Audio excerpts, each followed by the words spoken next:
What's up, Tailgaters? You're in the booth with Tailgate Nate today, and after 5 long, arduous years of case trial and litigation, the House versus the NCAA has reached its prolonged conclusion.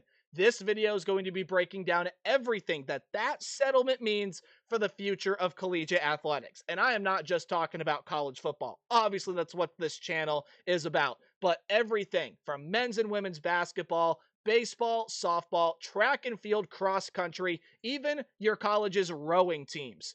They are all going to be affected by what has happened on June 6th, 2025, that Friday night. Again, as of recording this video, this is very, very fresh, yet not necessarily surprising in a lot of ways. Again, this video is going to break down all of the fine details and everything that all you people need to know. Before we dive on into the mess going on over here, I want to say thank you for clicking on this video. It does help to support the channel. And if you want to support the channel even further, interact with it in any way you can. Hey, starting tomorrow, we are going to be diving on into prediction season, breaking down every single team across the country. Oh, and giving them a good old preview and prediction. If you want to be a part of that journey and you want to make sure you don't miss me uploading your favorite team, hit the subscribe button and ring the bell. That ensures you don't miss your favorite team and you can take or I should say join the journey with me. Also, my name is Nate Pope, otherwise known as Tailgate Nate. I am a sports media graduate delving into the world of professional sports media, and if you want to see everything I do in that regards,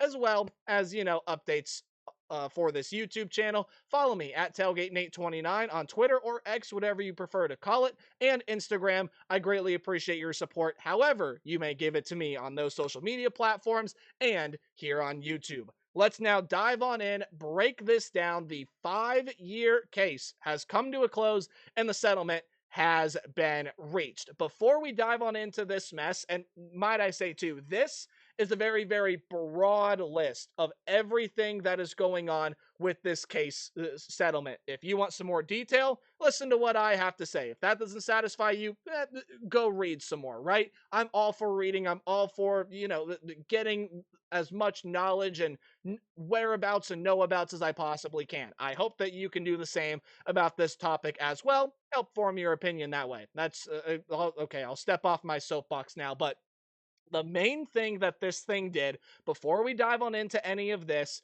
was it changed the way that athletes are going to be paid. So in the new era of collegiate athletics, obviously NIL is nothing new to anybody involved in the collegiate athletic realm, whether you're a coach, a student, a player, or even a fan. You know what NIL is, or at least I would hope you would. It's name, image, and likeness, a way that athletes can profit off of basically their name, image, and likeness. So they can sign brand deals.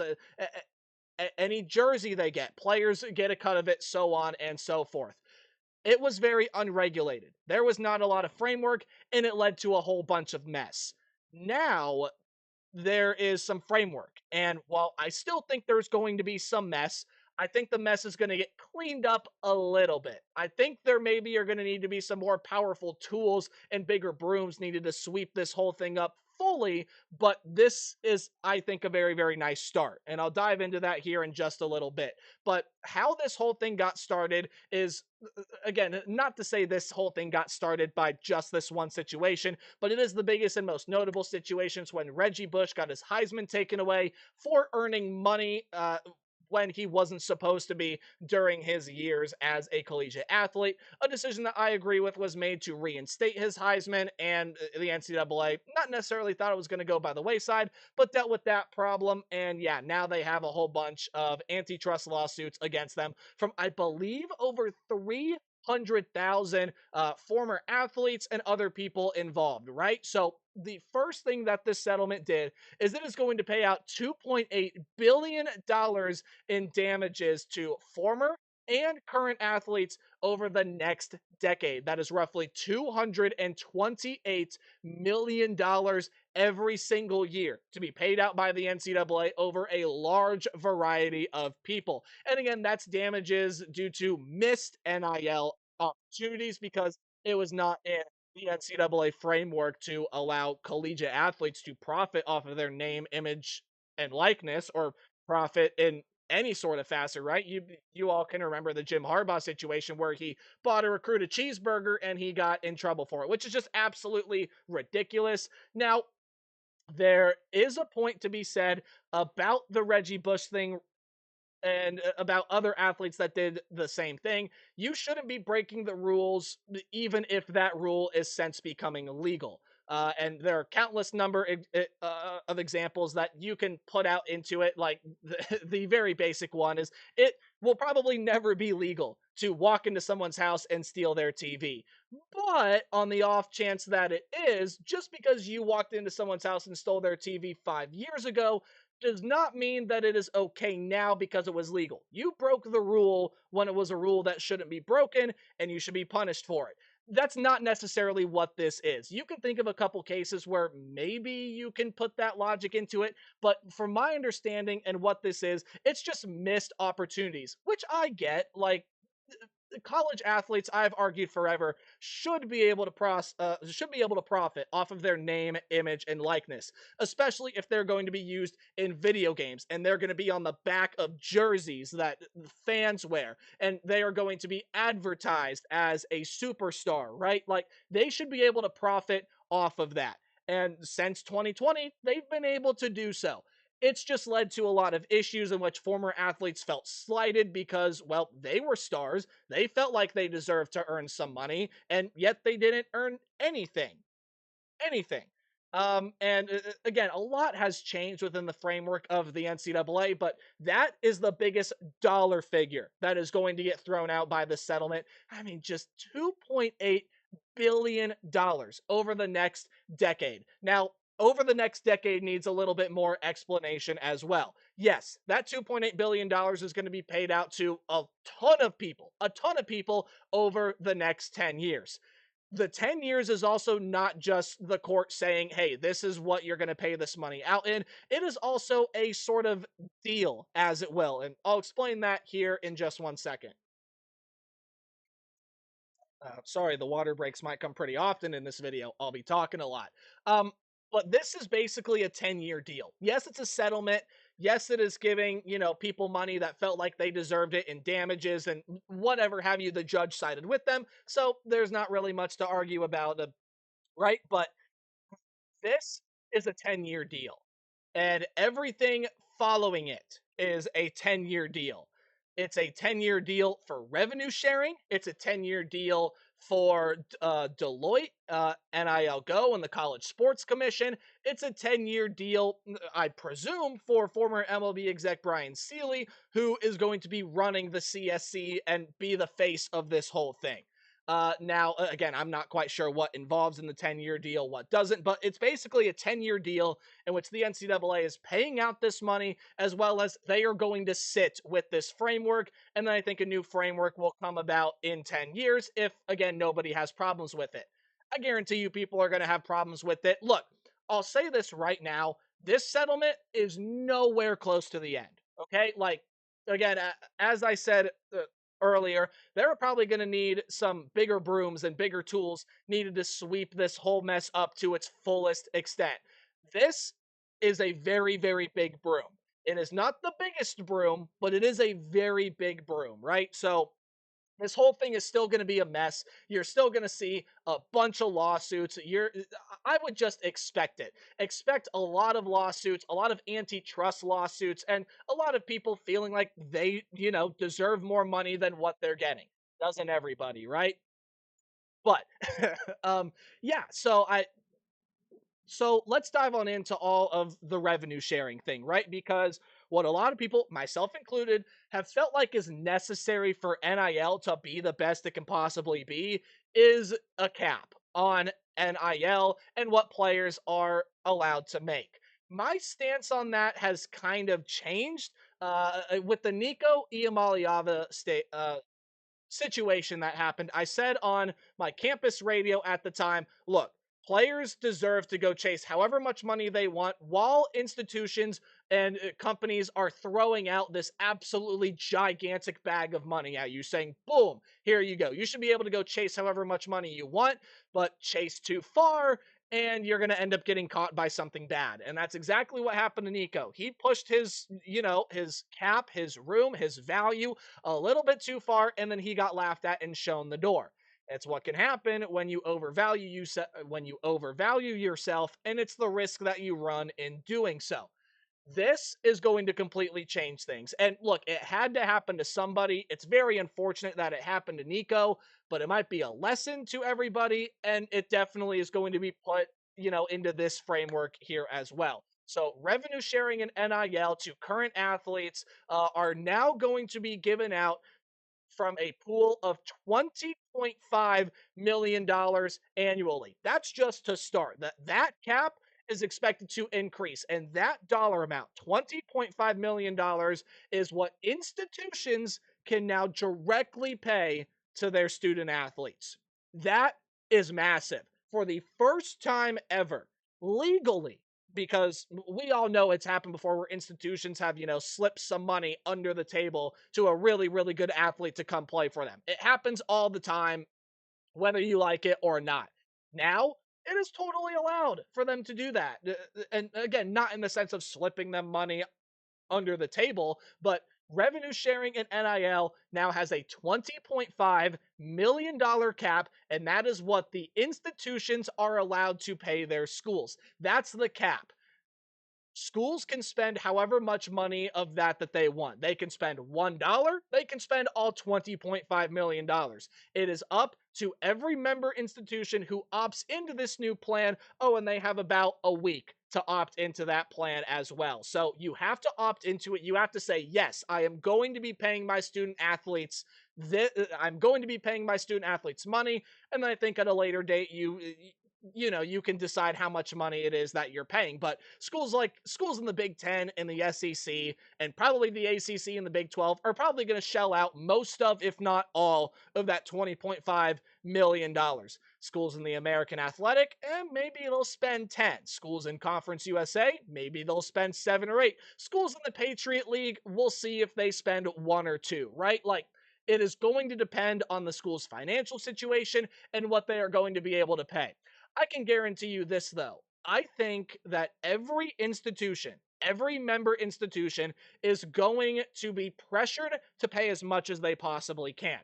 Ohio State, Alabama, Clemson, those schools, they're going to have no problem shelling out that $20.5 million. We'll get back to that. It's these smaller schools, and let's stick with college football for right now, right? Kennesaw State, Kent State, Akron, UMass. Where is that money going to come from? Everybody now that goes to that school that plays a sport is going to expect some sort of money, right? They're going to expect some sort of income. It's just the reality of college sports now. How much they're expecting probably depends on where they go, what background they've done or they've come from, and all sorts of stuff, right? But schools are going to be pressured to spend as much of that $20.5 million as possible, if not every single penny of it. Oh, and by the way, you think that $20.5 million is just going to sit there and schools are going to say, yeah, all right, that's as much as we can spend. Oh, no, no, no, no. I guarantee you schools are going to find ways to circumvent that cap and to try to sort of make it so that $20.5 million doesn't really mean that much. Again, we'll get back to that. Here's another piece of information that I want to tell you about. NIL regulation. Again, that $20.5 million is what schools are allowed to spend on their athletes directly. Third-party NIL deals still have no cap on them. And I totally understand why there is no cap. You can't tell Gatorade, hey, you can only spend, $2 million on this athlete. Gatorade's going to look at you and think, oh, really? You think so? And they're just going to drop a bigger paycheck, right? Third-party deals are not going to go away. In fact, they are going to be how the players make the majority of their money. Take Arch Manning, for instance, at Texas. With that $20.5 million, oh, he'll command a large chunk of it, probably up to $1 million, and then the rest of his offensive linemen, they can get paid $100,000 each or $200,000 each or something like that, right? But Arch Manning has no limit on how many third-party deals that he can sign. But now there's a catch. every NIL deal, and this didn't happen before, is going to be scrutinized by Deloitte, their new portal NIL Go, and the College Sports Commission. Hallelujah. Freaking Luya. Yes. Oh, we finally have some regulation for NIL. We'll see how big its teeth are, right? The NCAA was very, very good about showing you if you mess with the bull, you get the horns. Look at what's happening with Michigan right now, and look at what's happened with countless other institutions in the past, right? If you poke and prod at the NCAA and call it out for not doing its job or feel like it's not doing a good enough job, then they say, okay, two can play at that game, and then they attack your program, they come through it, things of that nature. It is the textbook definition of you mess with the bull, you get the horns. I don't think the College Sports Commission is going to do that. I think if Dabo Sweeney or Chip Kelly or anyone, well, Chip Kelly not there anymore. I was thinking Brian Kelly, sorry. If Brian Kelly, Dabo Sweeney, Brent Venables, if any of these coaches comes out and says anything about, I don't feel like the College Sports Commission is doing a very good job, I really don't know that the commission is going to look at them and say, oh, you've done it now. We're coming after you. I don't think that's what this institution is going to be about. But it is very, very nice that now we finally have some sort of regulation and standard for the NIL. And it is this. Every deal over $600 is going to be scrutinized by Deloitte, NIL Go, and the College Sports Commission. I would think 99.9% of third-party NIL deals signed are over $600. But again, you have to set a framework somewhere, and that's the framework they decided to set, $600. Those deals are then going to be scrutinized by this College Sports Commission, and they are going to determine if it is for a general business use and not a pay-to-play model. Basically, a company not just giving an athlete such amount of money because the university told them to do so, and or the university would pay them handsomely or anything of the like, right? Like, this is now the full regulation of NIL. And I couldn't be happier that this is happening. Again, NIL regulation is something I've called for a long, long, long time. A long, long, long time. So basically what this is, and I'm going to find the exact terminology. In fact, I found it right here in my list of notes. This is from an article from USA Today. Quote, the data, the third-party deal will then be evaluated to determine whether the deal has a valid business purpose and is within a reasonable range of compensation. So basically what that means is, again, there's no pay to play things anymore. A company can't pay an athlete this amount of money because, well, they feel like it, the school told them to, the boosters told them to, etc., etc. The athlete told them to, whatever have you, whatever took place in the, past of collegiate athletics, right? That no longer is the case. This College Sports Commission is going to make sure it is for a valid business purpose, meaning that, the player will advertise this product and things of that nature, and it is within an exceeding market value, meaning these companies are not paying these athletes obscene amounts of money that, they don't feel like is necessarily worth what the athlete is or within the market value that they would pay other people to advertise the same thing, so on and so forth.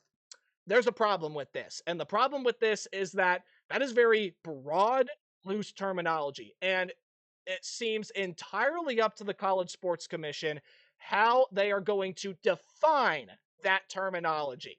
Again, it is not something that you should get mad or excited about right now because it is very much a wait and see thing. It is a wait and see process to see how exactly the College Sports Commission is going to define those terms and then how they are going to implement their system to deal with people that break what they define as the legality of those terms.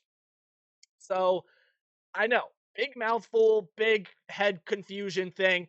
Basically, NIL is being regulated by something finally. Now, we'll see if it gets regulated really harshly, really loosely. Again, I have no idea what of that is going to happen. But I do know who's running the whole thing. You all know who's running the whole thing. And in case you don't, it is former MLB executive Brian Seeley.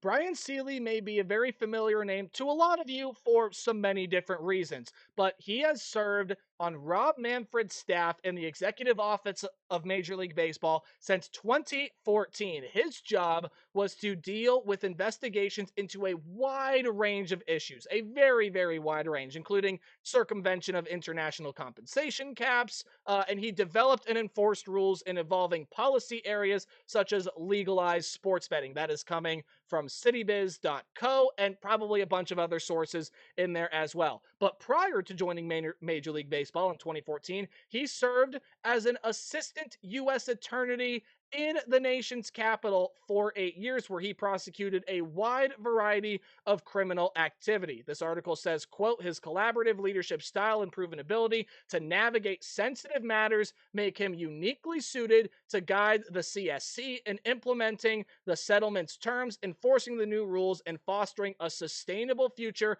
for collegiate athletics. That same sentiment has been echoed by pretty much all the major Power Four commissioners. That's the ACC, the Big Ten, the SEC, and the Big 12. Sorry, I don't remember what conferences I named there, but all of those figureheads, all of those guys rave about him. Well, maybe not rave, but they say, yeah, we think he's going to end up doing a pretty good job. And even if you don't think Brian Seeley is going to do a good job, even if you don't think Brian Seeley is the guy for the job, it's been rumored for a long time. I think he's going to do a really, really good job. Again, he's done wonderful things with Major League Baseball. And remember the circumventing the cap thing I told you about earlier?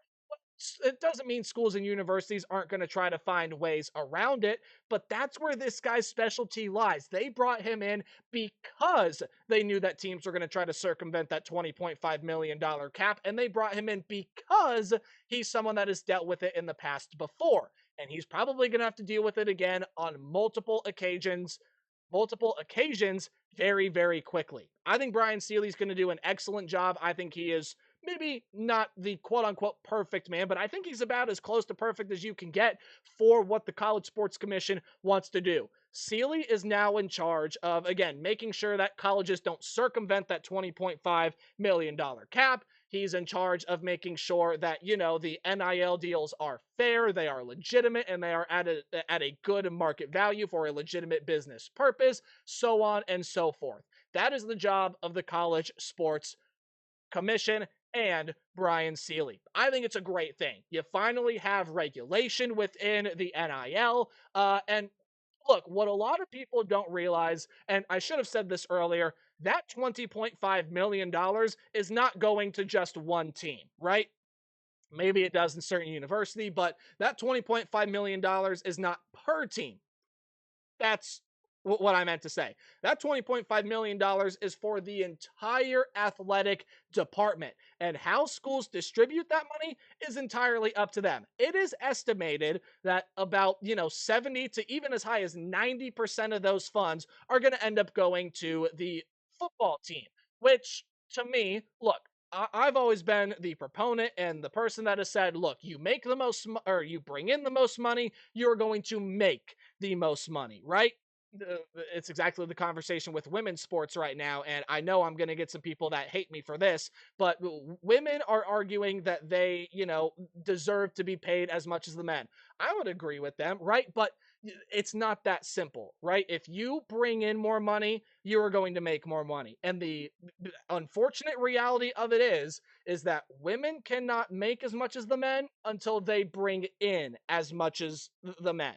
That's just how business works. And the same thing is going to be, said for athletic departments across the country with their different sports. And again, that's men competing with men. Like the men's track and field team probably brings in more money than the men's rowing team. So the men's track and field team is going to get a bigger cut of that money than the men's rowing team. Same thing with football and basketball.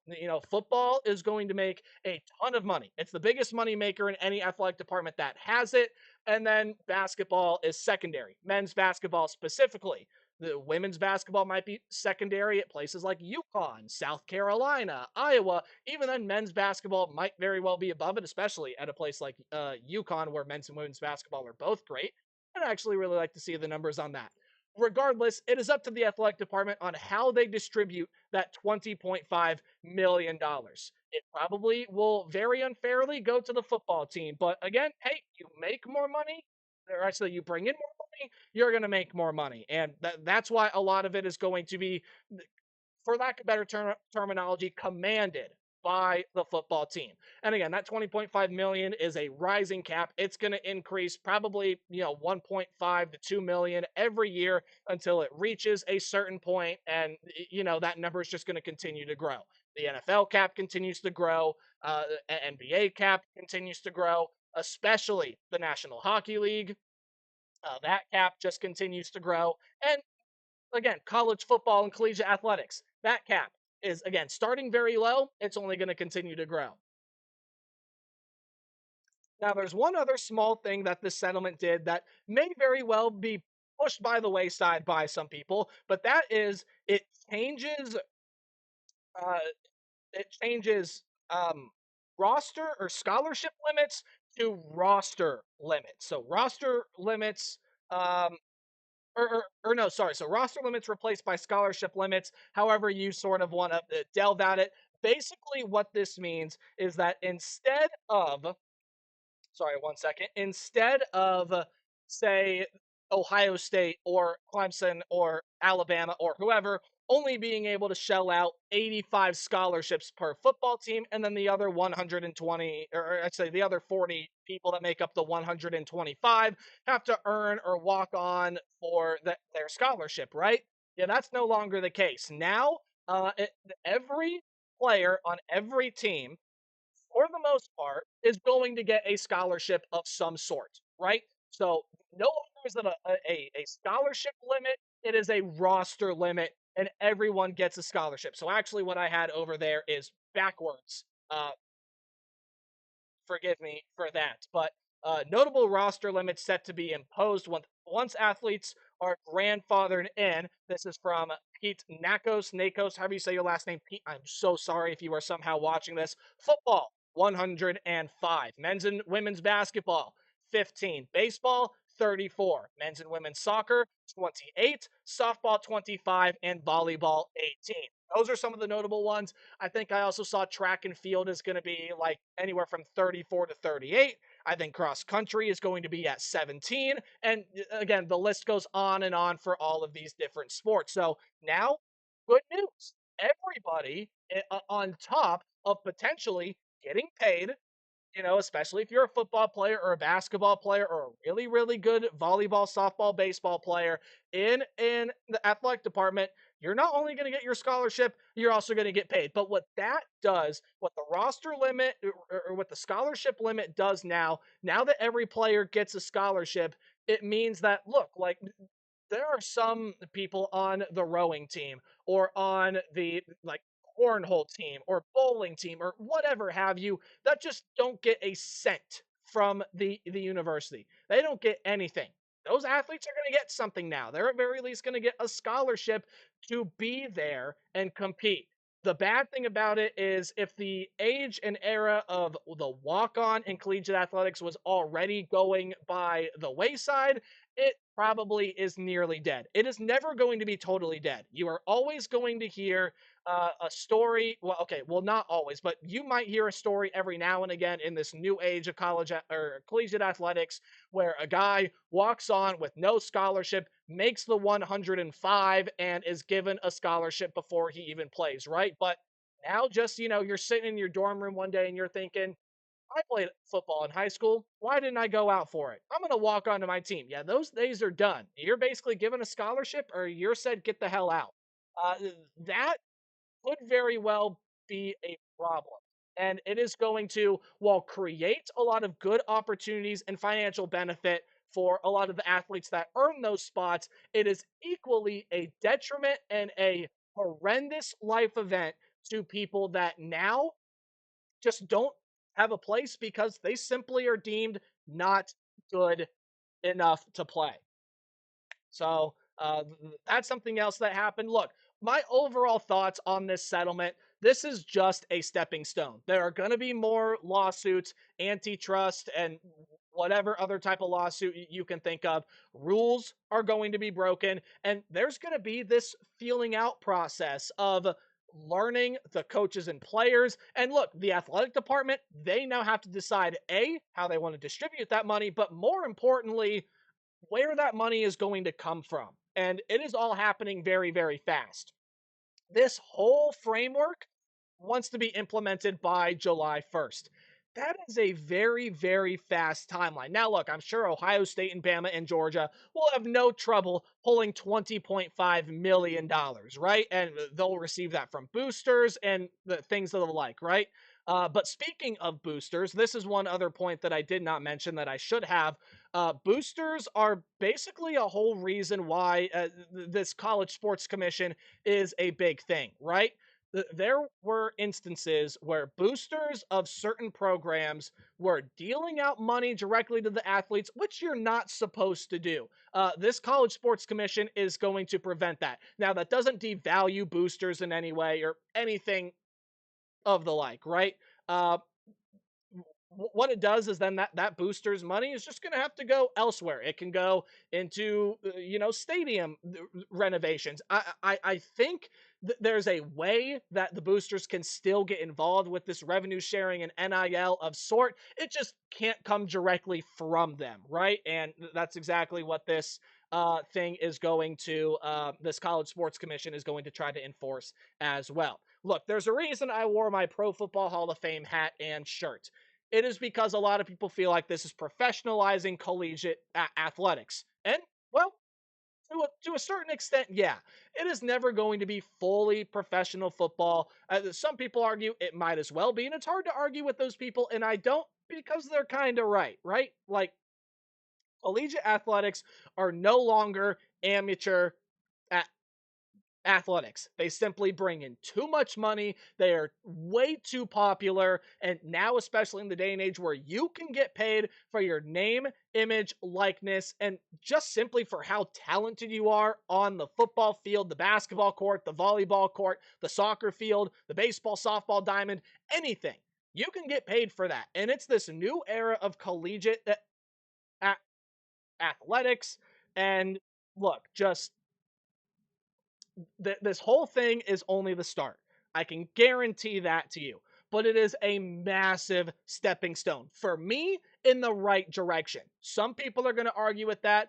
More purists don't like it. They don't like the collegiate athlete is getting paid. They, want to keep it as the amateur sport, whatever. Look, the people that are going to sit here and complain, it's ruined college athletics. I don't watch anymore. Good. Go. Take a hike. We don't want you here. This is going to change collegiate athletics. I don't think it is going to change the amount of interest in collegiate athletics. There are probably a lot of people that hopped off the boat long time ago, or now with the settlement, they're like, okay, yeah, we're done. I actually think more people are going to hop back on the boat because now there is regulation. Now there is a framework. And just speaking in general, not about all this jargon that I already just talked about, collegiate athletics are at an all-time high in terms of popularity. College football is getting a ton more views. That's because there are more games being played, but still, it's getting more views, and there is as much parity in college football as there ever has been. College basketball, same thing, right? Even though this NCAA tournament was not upset filled to the brim, right? It still is a very, very profitable sport. And uh, I'll add to that, women's sports are becoming so much more profitable and revenue producing. Women's basketball is a massive example. Caitlin Clark, Paige Beckers have done massive things for that sport and many other names. I could sit here and list off names forever. They've done massive things for the sport of women's basketball. You're seeing it at the collegiate level, and now you're seeing it at the professional level in the WNBA as well. Even like NCAA baseball, NCAA softball, record crowds, record viewerships are being broken seemingly every single year. Or if not, they're being broken every few years. Collegiate athletics, to me, has only changed for the better because now there's more of a framework. When NIL first got announced, it was, yep, you can pay players now. And everyone was like, that's it. There's nothing else. And now there's a something else. Now there's a rule set. There's a guide that everybody has to abide by. I do overall like the scholarship limit instead of roster limit because now it means every athlete gets a scholarship. And it means every athlete, whether you're not directly getting paid money into your bank account, again, it is still the fact that only 2% of collegiate athletes go pro. That's still a fact. All of these players need something to hang their hat on, and getting that scholarship when some of these players, a lot of them actually, can't even afford to go to school in the first place is a massive, massive, massive thing. It is a massive thing. I can't tell you how much my personal scholarships helped me pay for college, right? A scholarship is going to mean the world to these athletes. It really, really sucks for now the 20 people on a football team or the 2 or 3 on men's or women's basketball teams that have to say, sorry, we can't have you here anymore. You got to hit the door. I feel for those people, man. I really, really do. But in the bigger picture, it is really, really good that all these athletes will now have something to hang their hat on. They have that scholarship. They get to go to school and they get to chase a career while playing the sport that they love. All the talk is going to be about these high leverage athletes and the guys that are going to get paid millions and millions of dollars later on in their lives. Fine. I think all of this is good for those guys that are going to be getting paid big, big, big money, and the offensive lineman that might get $100,000. Right? It is going to, I think, be a benefit for everyone in some way or another. Now, to round out this video, I will say, is it perfect? No. Like I've talked about before, there are holes here, right? 20.5 million with how much players are getting paid, you have to cover that budget across a whole athletic department. That's going to make a lot of people very upset. The College Sports Commission, how much teeth is it going to have? How big and strong is the CSC going to promote itself as, and how are they really going to enforce everything going on? I have no idea. A lot of this is very much a wait and see thing, but I think that it's overall going to be a very positive thing. I love that there is now regulation. I love that there's a framework. I love that there is a rule set. And it doesn't mean that colleges and universities and even some companies and players are going to try to circumvent these rules. Oh, that's been happening since the dawn of time. People are always trying to circumvent and find shortcuts. This is no different. But the fact that there is a commission that is going to build the framework for this, that is going to make people adhere to the framework of this, I think is an inherently very good thing because we didn't have that before. And the wild, wild west is chaos. It's called the wild, wild west for a reason. It is chaos. In some ways, I think you're still going to see that chaos. There are going to be lawsuits flying in and out of you know what, from here all the way to Timbuktu. But this is inherently a very good thing. And I think it's a step in the right direction. Like I said, the entire mess is not cleaned up, not even close, but it's a step in the right direction in order to allow for these athletes to make the money that a lot of people feel like they deserve, especially the athletes feel like they deserve, and to go about it and do it the right way. If my video didn't help you at all, go read anything that you can. And if please form your own opinion about this, leave a comment down below. I'd love to hear all of your opinions about this framework, what it does, what your thoughts are. Who knows? I might even respond to you. We can spark up a nice friendly conversation. Yeah. So again, thank you so much for watching this video. We'll get another video out here a little bit in just a little bit. It's just going to explain things about prediction season and whatnot. Told you 2 videos were coming up. This was the big one.